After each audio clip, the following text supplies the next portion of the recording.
नमस्कार मंडळी, मी स्नेहल तुमच्या मनापासून स्वागत करते। हे काही कच्चे आंबे आहेत।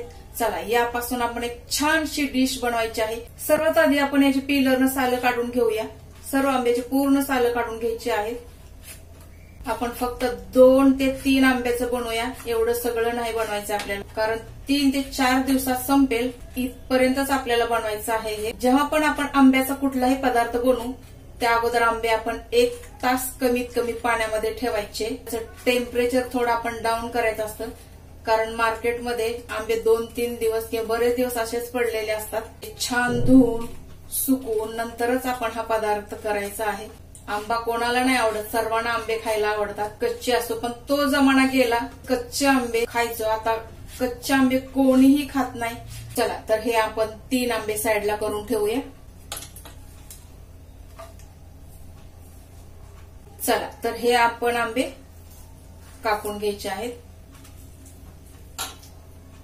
तर यामध्ये कोय असते त्याप्रमाणेच आपण कापायचं आहे, साईडने।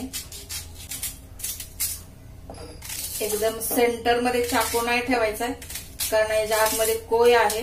काही आंबे गोड असतात, काही आंबट असतात, तर यासाठी आंबट आंबाच असावा तरच हा पदार्थ खाण्यासाठी छान लागतो, कारण यामध्ये आपण बाकी मसाले पण ऍड करतो ना।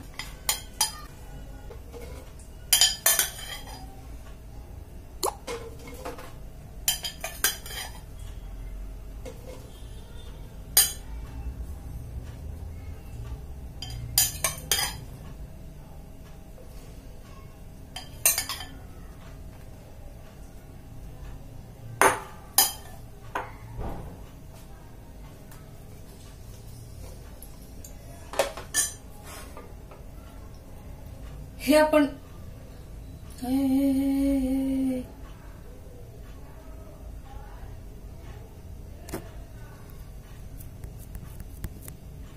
चला सर्वात आधी आपण आंबा टाकून घेतलेला आहे। तर 3 आंब्याच्या प्रमाणे यामध्ये आपण साहित्य टाकणार आहोत। तर आपण मिरची टाकूया। तर ह्या खूप तिखट मिरच्या आहेत, त्यामध्ये मी 4 मिरची टाकलेल्या आहे। आपण हे 2 ट्रिप मध्ये वाटून घ्यायचं आहे। पुदिना, लसूण, जिरे, अर्धा चमच जिरे, चवीप्रमाणे मीठ टाकायचं आहे। सालं काढलेले शेंगदाणे यामध्ये आपण टाकायचे आहेत। आता हा जार आपण बंद करून घ्यायचा आहे, फिरवायचा आहे। चला हे वाटून झालेलं आहे।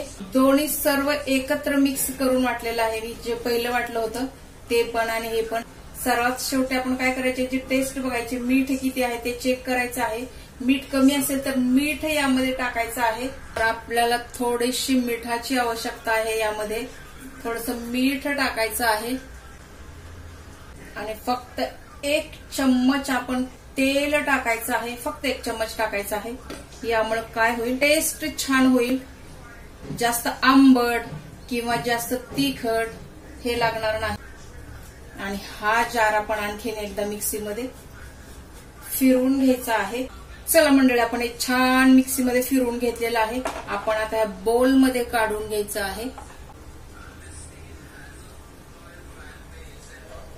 तर ही आहे आपली कैरीची चटणी किंवा आंब्याची चटणी।